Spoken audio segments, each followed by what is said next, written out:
Story number 1. The man who ordered raw chicken. I used to work the Friday night shift at KFC just off the highway. It wasn't anything glamorous. Just a paycheck and some leftover popcorn chicken when the manager wasn't looking. We had our regulars, the usual rush, between 7 and 9, and then things would taper off into quiet, almost too quiet sometimes. It was during those late hours, around 10:30 p.m., right before close, that he first came in. He didn't look strange. If anything, he was kind of forgettable. Medium build, khakis, faded green jacket, maybe early 40s. The kind of guy you'd walk past on the street and never remember. He walked up to the counter while I was mopping near the drink machines. I didn't hear the door chime. Just looked up, and there he was. "Hey," I said, wiping my hands on my apron. "What can I get for you?" He didn't look at the menu, didn't even glance around, just said in this low, even voice, "Raw chicken." I laughed, not mockingly, just assuming he was joking. "You mean extra rare?" I grinned, but he didn't. He stared at me, not angrily, just like he was waiting. "I'm sorry," I added. "We can't serve raw chicken. That'd be, not safe." Still nothing. Just a nod. Then he turned and left. No reaction, no comment. Just walked out the door like it was perfectly normal. I mentioned it to Lisa, our shift manager, while we were closing up. She chuckled, but then her face dropped. "Wait, green jacket?" "Yeah." Her smile faded. "Was he pale? Kinda hollow looking?" I nodded slowly. She swallowed hard, looked down at her phone like she didn't want to talk anymore. "He used to come in years ago, always asked for raw chicken. We thought he was just messing with us. Then he stopped showing up." "Why'd he stop?" Lisa didn't answer, just walked off toward the back. I didn't think much about it. People are weird. Maybe he was mentally unwell or on something. But the next Friday, he came back. Same time, same clothes, same request. "Raw chicken," he said. This time I tried to press a little. "Why do you want that, man? Are you okay?" He didn't answer, just stood there with that slight tilt of his head, like he was listening to something behind me. And then he left. It became a routine. Every Friday night at 10:30 p.m., he'd show up, always alone, always asking for raw chicken. No reaction when I refused, no anger, no confusion, just a calm, eerie silence. I told myself it was harmless. Creepy, yeah, but harmless. Then one night, about a month in, we got a new hire. Jamie, young, fresh out of high school. I didn't think to warn him. Honestly, I figured the guy would get bored, eventually, and stop coming. He didn't. That Friday, I was in the back, checking inventory when I heard the bell chime. Jamie was at the counter. I didn't think anything of it until I heard his voice, Jamie's, say, "Are you serious?" I froze. I walked out slowly, just in time to see the man standing there, silent, as usual. Jamie looked at me, confused. This guy wants raw chicken, like uncooked. I stepped between them. "It's fine, just let me handle it." But something was different that night. The man looked at me, not past me, not around me, at me, and he smiled. I didn't know what to say. For weeks, he'd never reacted, never changed expression. But now this grin that didn't touch his eyes didn't feel right, like he knew something I didn't. He left after that. No words, just turned and walked out. That night, after closing, Jamie and I stayed behind to clean. He was stacking trays in the back When he asked, "Did he pay?" "What?" "That guy, did he ever give you money?" I paused. Number he never even pulls out his wallet. Jamie furrowed his brow. "Then how did the receipt print?" I didn't understand. "What receipt?" He pointed to the register. Taped to the side was a printed order slip. No timestamp, no payment method, just one line item. 1X raw chicken. I swear it wasn't there before. I ripped it off and showed it to Lisa the next day, and she looked disturbed, said she checked the logs, but when she pulled up the digital records, there was nothing. No transaction at 10:30, no print activity. That receipt wasn't in the system. We started locking the doors. Early after that, lights dimmed, drive-through only. Lisa said it was for safety, but we all knew why. Still, the man kept coming. We'd see him on the cameras, standing at the locked front doors, just staring in. Always at 10:30. Always for a few minutes. Then he'd walk off, disappearing into the dark parking lot. One Friday, Lisa didn't show up. She just stopped coming to work. No calls, no notice, just gone. Her contact info bounced. Her socials wiped. Even corporate couldn't reach her. That night, it was just me and Jamie. The doors were locked. Drive-through closed early because of a technical issue. But at 10:30, the bell chimed. I swear to God, we didn't open the door. Jamie and I both froze. He looked at me pale. "That door's locked, right?" I nodded slowly, walking toward the counter. There he was, standing in front of the register, same clothes, same stillness. The thing is, we hadn't heard the door open. He didn't say anything this time. Just placed something on the counter, a receipt.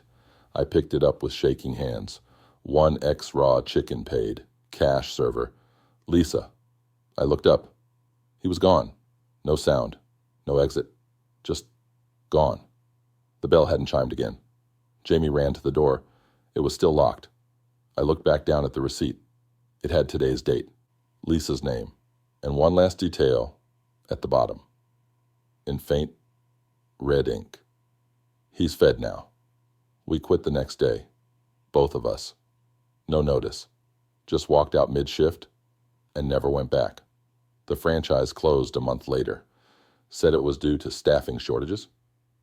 But the building's still there. Abandoned. Windows boarded. Drive-through menu rusted over. Sometimes when I drive by late on Fridays, I slow down, and every now and then, I see him standing at the front door, still waiting, still hungry. I don't stop. I don't look for long, but I can't help thinking, what would have happened if someone had served him what he wanted? What happens when he's finally fed? I don't think I want to know, but maybe Lisa does, wherever she is. Story number 2, Drive-Through Whispers. I used to work the night shift at a KFC just off Route 17. Quiet place, surrounded by a few gas stations and one sad motel that always had its vacancy sign flickering like it was trying to give up. I didn't mind the job much. Nights were slow. Most of the crew cleared out by 10, and it was usually just me and one other person until close. I like that, being left alone with the hum of the fryers, the soft buzz of the fluorescent lights, and the occasional crackle of the headset when a car pulled into the drive-through. That headset. I never thought much about it before. It was just part of the uniform. You clipped the battery in, adjusted the band, and waited to hear that soft ding when someone pulled up. A clean, quiet beep. Familiar. Nothing to think about. But then the whispers started. It was a Thursday night when I first noticed something was off. Nothing dramatic. Just a whisper. Faint. Like static. But not quite. I was standing by the fryer, waiting for a batch of wings to finish when I heard it. A soft, hello, right in my ear. I turned, expecting someone to be at the window, but no car, no beep. I tapped the headset. Maybe someone was outside the range, triggering the mic. Happens sometimes. But there was no one on the cameras either. I brushed it off. Maybe it was feedback. The next night, same thing. This time it was clearer. Can you hear me? I froze. The voice wasn't loud, just close, too close. It didn't sound like it came from the speaker. It sounded like someone whispering right behind me. I pulled off the headset and looked around. Nothing but the usual mess. Grease stains, trays, and the soda machine, hissing quietly to itself. I asked Eli, the shift lead, if he'd ever had headset problems. Yeah, he said, not looking up from his phone. Sometimes it buzzes or picks up radio interference. Don't worry about it. But I did, because the next time I heard it, it said my name, just like that. Jordan. That time, I ripped the headset off and turned all the way around. The dining area was empty. The kitchen was still. I stood there breathing hard, holding the headset in my hand like it might bite. I didn't say anything to Eli. I don't know why. Maybe I didn't want to sound paranoid. Maybe I just needed to believe it was some glitch. But it kept happening, always late at night, always when no car was there, always that whisper. Soft, patient, almost polite. One night I tried talking back. Who is this? No answer. I waited. The fryer timer beeped behind me. I flinched. When I turned back to the headset, it was silent again. Another night, I didn't hear anything until close to midnight. I was taking inventory in the back when the headset clicked on by itself. No ding, just open air, breathing, slow, steady, like someone was standing there not saying anything, just letting me know they were there. That was the first time I felt genuinely watched. Like I wasn't alone in the building, even though Eli had clocked out early and I had locked the doors behind him. I shut the headset off, left it on the counter, didn't touch it the rest of the night. The next shift I kept it on, but low, just enough to hear the beeps if a car pulled in. I tried to ignore the soft crackling. But eventually, the voice came through again. This time it said, I remember you. That one got to me. I backed away from the headset, heart thumping. I hadn't said my name since the first whisper. No way anyone could know me. I walked outside and stood in the lot for a while, just breathing in the night air. The wind was cold and dry. The lights from the gas station flickered faintly in the distance.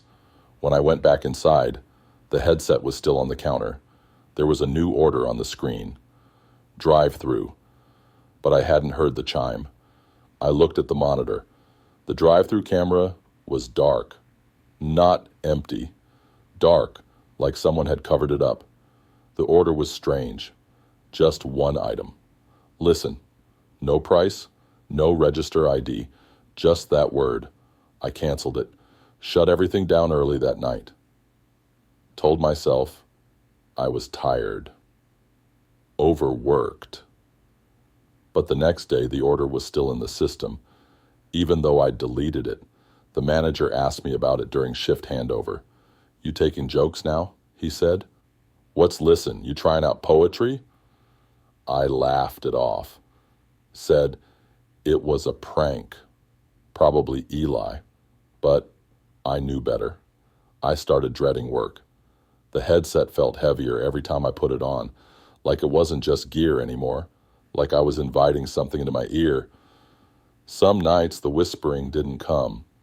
I'd feel relief, almost normal, but then it would return. Just when I thought it was done, it started to say more. Don't forget me. Why did you leave? I'm still here. The voice was always quiet, but never frantic. Calm, familiar, like someone I used to know. One night, I stayed late, waiting. I didn't tell anyone. I sat by the register with the lights dimmed and the headset on. Not to work, just to listen. Around 12:30 a.m., the voice came again. Do you remember that night? I swallowed hard. There had been an accident years ago, a wreck just outside the drive-thru. A car had swerved off the road and hit the back wall of the building. A young woman died. I hadn't worked there back then, but I remembered the story. Everyone around here did. I never connected it until now. The whispers, the location, the voice. It sounded like it could have been hers. I don't know why I said it, but I whispered back, I'm sorry. There was silence for a moment. Then, you heard me. A sudden chill swept through the kitchen. The fryer shut off on its own. The screen blinked. One last whisper. Now, you know. That was the last time I wore the headset. I quit a week later. Said I found another job. Manager didn't ask questions. Sometimes I still pass that KFC when I'm driving home late. It looks the same. Same parking lot, same red glow on the roof, and I always glance at the drive-through window. Just a glance. Sometimes I see the light blink on. Just for a second, like someone's placed an order, but no one's there. I don't stop. I don't listen anymore. But I still hear it sometimes. When I'm alone, when everything else is quiet, like it's waiting for me to answer. Again, story number 3, the employee who never clocked out. When I first started working at KFC, I liked the routine. Clock in, tie the apron, wash hands, take orders, mops floors, close. It was simple, predictable. Something about that made the job feel safe, even during the late shifts. Our location sat near a strip of auto shops and a 24-hour pharmacy. At night, the road was mostly dead. Just a few cars passing through, and the occasional delivery truck humming by. The dining area closed by 10, but drive-through ran till midnight. After that, it was just cleanup and shutting everything down. I'd stay behind sometimes to finish up the floors. The quiet helped me think. No customers, no co-workers talking over each other. Just the buzz of the ceiling lights and the soft swish of the mop sliding over tile. The first time I noticed something strange, it didn't feel like much. I was clocking out, tired, ready to head home, when I saw an extra name on the punch-out screen. One I didn't recognize. Calvin. Clocked in at 5:03 p.m. No clock-out time. I paused, brows furrowed. We didn't have a Calvin. I checked the staff list. No one by that name. No new hires. No old employees. Rejoining. Nothing. Maybe it was a glitch. I told the manager the next day. She shrugged. Weird. Probably a system hiccup. I'll get IT to look at it. She didn't seem bothered, but I started noticing more things, like food trays stacked in the back sink after close, when I knew I hadn't used any, or the kitchen door swinging just a bit when no one was near it. One night I came in early to prep, and the fryer was already warm. Not hot, just slightly warm, like someone had turned it on and let it sit. I asked around, but no one admitted to starting it. Another time I found a half-full drink cup sitting by the drive-through window. The lid was off. No receipt, no name, just sitting there, with beads of condensation slowly rolling down its side. Little things, easy to ignore if you wanted to, but they started to pile up, and Calvin's name kept showing up on the time card screen. Always clocked in. Never clocked out, even when we reset the system, even when corporate ran diagnostics. Calvin, 5:03 p.m., every day. I started asking the older employees about him, just casually in passing. Shook. Said no one by that name had ever worked there, except for Mike, the kitchen guy with the bad knee. He paused when I asked, then just said, that's a name I haven't heard in a while. I waited for more, but he didn't offer it. Just went back to scrubbing the counter like he hadn't said anything at all. The next time I brought it up, he avoided my eyes and changed the subject. That made me pay attention harder. One night, I stayed late again, past midnight. Everyone else had gone home. The store was dark, except for the kitchen lights and the red glow of the order screen. I was wiping down the soda fountain when I heard the beep of the clock-in system. I froze. That sound only plays when someone punches in. I turned slowly toward the back. The screen was lit up. New entry. Calvin. Clocked in at 12:03 a.m. I didn't move for a while. Didn't breathe much either. Then I walked toward the break room. Everything looked normal. Chairs stacked. Floor swept. No one in sight. I turned off the lights and left. Didn't say anything to anyone the next day. What could I even say? But the name kept coming up. Always 5:03 p.m. Except now, sometimes I'd see it at other times too. Like 9:44 p.m. or 12:03 a.m. I started watching the cameras. Not for the customers, for the kitchen, the back hall, the break room. And on one of those nights, around 11:45 p.m., I saw it. A shadow. Moving past the walk-in freezer. Just a flicker. Barely there. But it was enough. There was no one else scheduled. I rewound the tape. Slowed it down. The shadow didn't look quite right. It moved like someone walking, but it was too smooth. Too steady. No natural sway, no shifting weight like it was sliding. I didn't sleep well that night. I stopped staying late after that, did my closing tasks fast, kept the lights on, locked the back door earlier than usual. One evening, our manager asked me to clean out the employee lockers. Some hadn't been used in years. She was doing a deep clean, trying to make space. Most were empty. Few had old uniforms, a bent name tag, some receipts. And then I opened the last one. There was a folded up apron, faded red, an old style we didn't use anymore. Stuffed in the front pocket was a time card. It was yellowed with age. At the top, in faded black letters, Calvin R. His clock-in times were the same, 5:03 p.m., week after week. But the last entry, clock in, 5:03 p.m., clock out. I brought it to the manager. She stared at it for a long time, then said, "We don't talk about him anymore." Just like that, I waited. She didn't say more. She took the time card, slipped it into a folder, and told me to go home early. That night, I had a dream. I was in the break room, alone. The lights were flickering. The clock-in machine was blinking. I walked over, pressed the button. It didn't beep. It whispered, "I'm still working." I woke up sweating.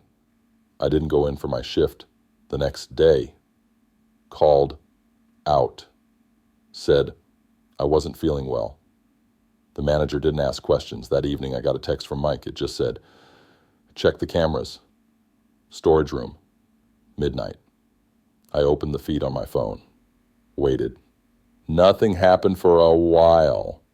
Then just past midnight the screen glitched, and there he was, a figure wearing the old apron, standing by the back wall near the clock-in terminal, just standing, facing the wall, still.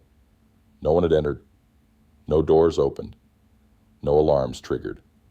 But he was there. I closed the app. Deleted the shortcut. I quit the following week. Told them I had to leave town. No plans to return. They understood. A month later, I drove by the store out of curiosity. It looked the same, busy, lights on, life moving. But as I passed the side window, I glanced toward the break room. And for just a second, I swear I saw someone in that old red apron, standing by the alley, clock there in.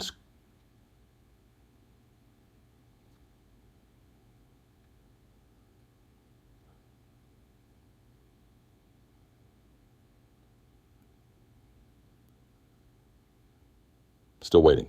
Still working. Still not clocked out. Story number 4. Back freezer. Screams. I started working at KFC during my second semester of college. Just part-time. Nights and weekends. The money wasn't great, but it was enough to cover books, gas, and the occasional pizza when I didn't feel like cooking. The place was small, a bit outdated. One of those older locations with flickering lights that never got fixed, and a soda machine that hissed every time you walked past it. It smelled like grease and bleach and something else I couldn't quite name. You got used to it. They trained me on the front line: register, drink station, prepping sides. But I spent a lot of time running to the back freezer, stocking, grabbing bags of fries, hauling boxes of chicken. It wasn't a big deal, just cold and cramped like you'd expect. But there was something about that freezer. At first it was just the temperature. I mean, obviously it's cold, but this felt different, sharper, still, like the air wasn't moving right, and it was quiet, dead quiet. No hum from the fans, no echo. Just this thick silence that pressed into your ears. The latch on the inside of the door was broken. Everyone knew it. You had to prop it open with a mop or the base of a crate, or you'd risk getting stuck. They warned me during training like it was a joke. Don't die in the freezer, rookie. I laughed. They all did. But then I heard the story. Apparently years ago, a kid, late teens maybe, was working a solo shift during a snowstorm. Manager left early, roads were bad, the kid went into restock, got locked in. No one came back until morning. He was found slumped in the corner, eyes open, mouth frozen in this horrible shape, like he'd been screaming. No one ever confirmed it.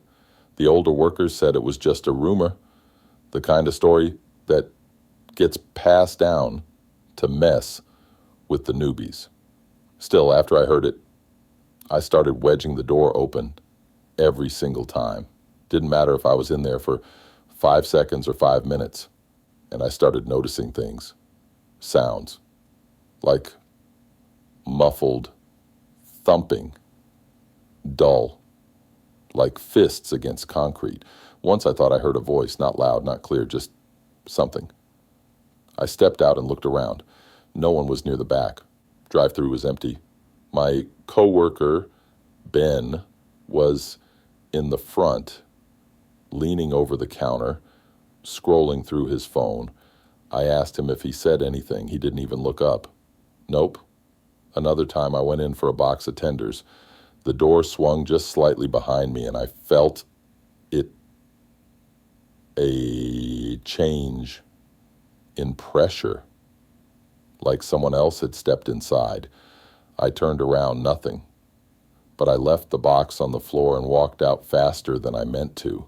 I didn't talk about it, not really. Don't want to seem weird. Besides, it was just an old freezer. Creepy, yeah, but explainable. Until one night, I stayed late. The manager had to leave early, and I offered to close with Ben. He wasn't exactly the reliable type, but I figured I could handle things. It was almost midnight when I heard it, a scream, not loud, not sharp, just this low, broken sound that didn't fit. I froze. It came again, longer this time, muffled, like someone yelling through layers of ice.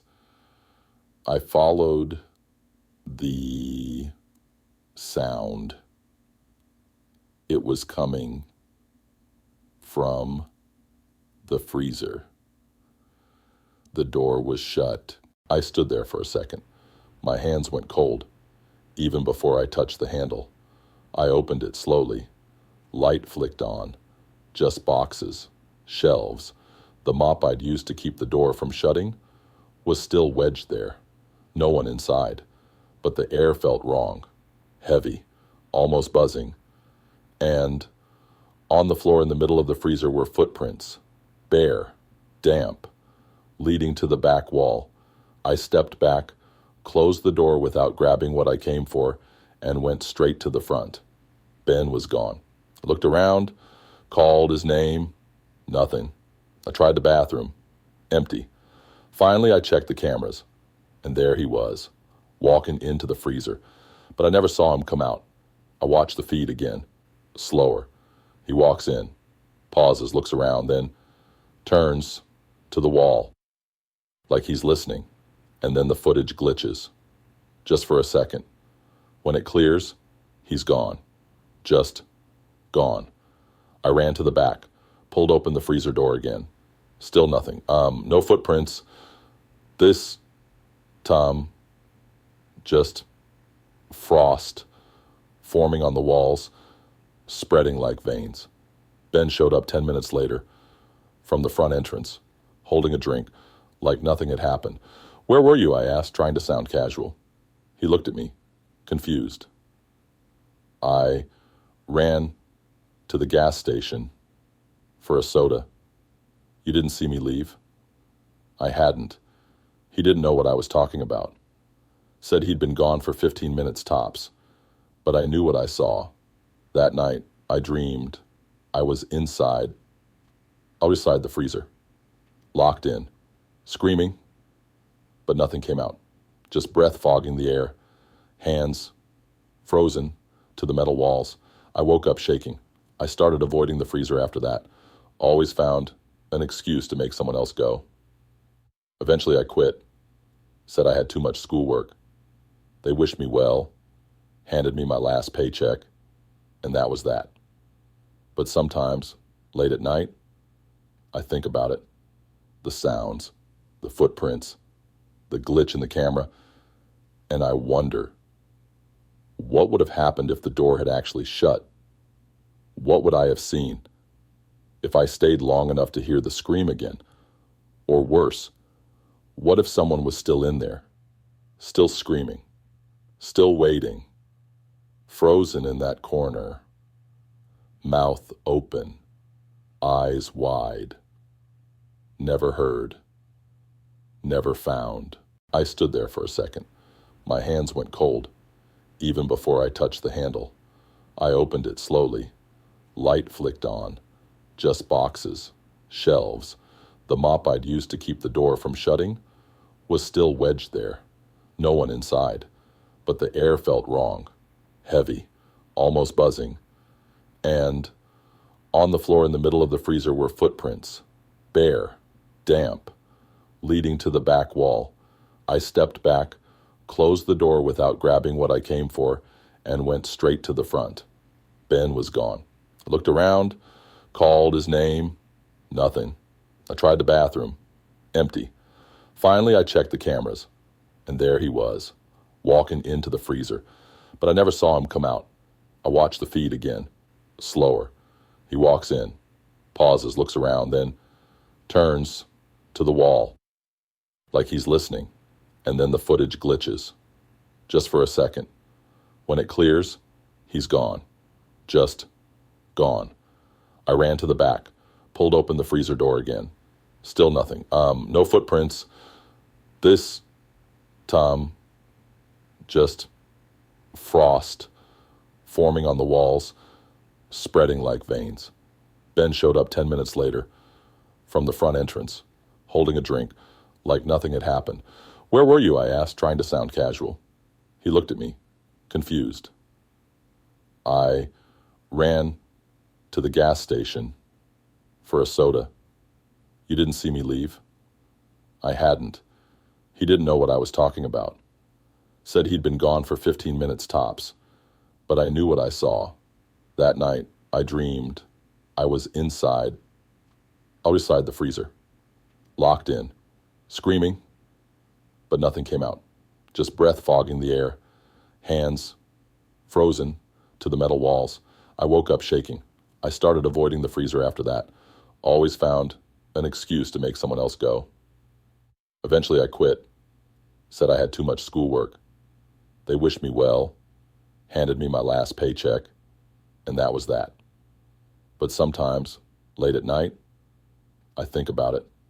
The sounds, the footprints, the glitch in the camera, and I wonder, what would have happened if the door had actually shut? What would I have seen if I stayed long enough to hear the scream again?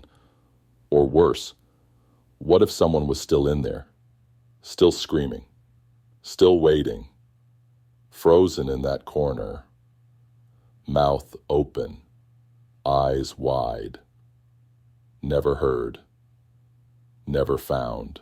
We didn't talk about it, but I stopped using that bathroom after that, started holding it until I got home, told myself it was silly, but I still avoided it. Then Jesse transferred to another location, and a new manager, Tasha, came in. She was younger, friendly. I didn't seem to know anything about the bathroom situation, or maybe just didn't care. One night during close, I saw her walking toward the back hallway, holding a spray bottle and a roll of paper towels. "Hey," I said. "You doing bathroom check?" "Yeah. Figured I'd handle it tonight," she said. I wanted to say something, but I didn't. She disappeared around the corner. About 5 minutes later, I heard the door slam. Not a loud bang, just a sharp, sudden click. Then nothing. I waited. 5 more minutes. Still nothing. Eventually, I walked back. The door was shut. I knocked once. No answer. Then again. Still silent. I pressed my ear to the door. Faint breathing. At least I thought it was breathing. Slow, uneven, like someone trying not to cry. "Tasha?" I called. No answer. The air in the hallway felt colder than usual.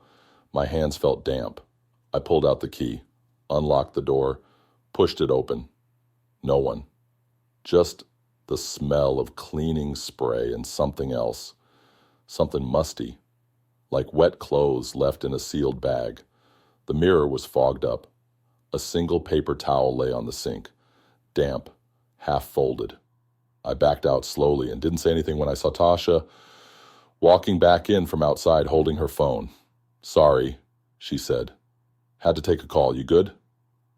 I just stared at her for a moment. "You weren't just in there?" "In where?" "The bathroom." She shook her head. "No." "Why?" I didn't answer. That night I checked the cameras. The hallway feed showed me going back there, then unlocking the door, then walking in. But there was nothing before that. No footage of the door closing, no sign of Tasha. The angle didn't show inside the bathroom, of course. Just me, standing still, for several minutes. I didn't remember standing that long. The next week, it happened again. This time, the door didn't just lock. It slammed. Loud. Enough to rattle the storage room door. I ran back, heart racing. Door shut. No light under the gap. I reached for the handle, cold to the touch. Then I heard it. A whisper. Faint. Can't even tell you what it said. Could have been a name. Could have just been breath. I unlocked the door, opened it, and found the faucet running. Mirror wet. Sink half full. No one inside. The drain wasn't clogged. Just water that wouldn't go down, like something was sitting in it. I closed the door, turned off the lights, and walked back up front. Didn't clean the bathroom that night. No one did. After that, I noticed something new. Whenever the door locked, the lights in the kitchen would dim for a second, just a flicker. Then they'd come back. But it always happened at the same time, same sound, click, Flicker. Stillness. I asked around quietly. Old employees, the ones who'd worked there before me. Most didn't say much, but one guy, Rob, who now worked days, pulled me aside, said it started a few years ago after a girl got stuck during a power outage. Just a few minutes, but the lights cut out and the auto lock jammed. She was fine, but after that things got weird, locks going off by themselves, water turning on, footprints, sounds. No one ever figured it out. Don't go in there when it's locked, Rob told me, even if you've got the key.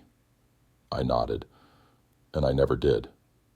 But sometimes, late at night, when the dining area is dark and the hallway lights hum just a little louder than they should, I stand near the soda machine and listen. Listen for the click.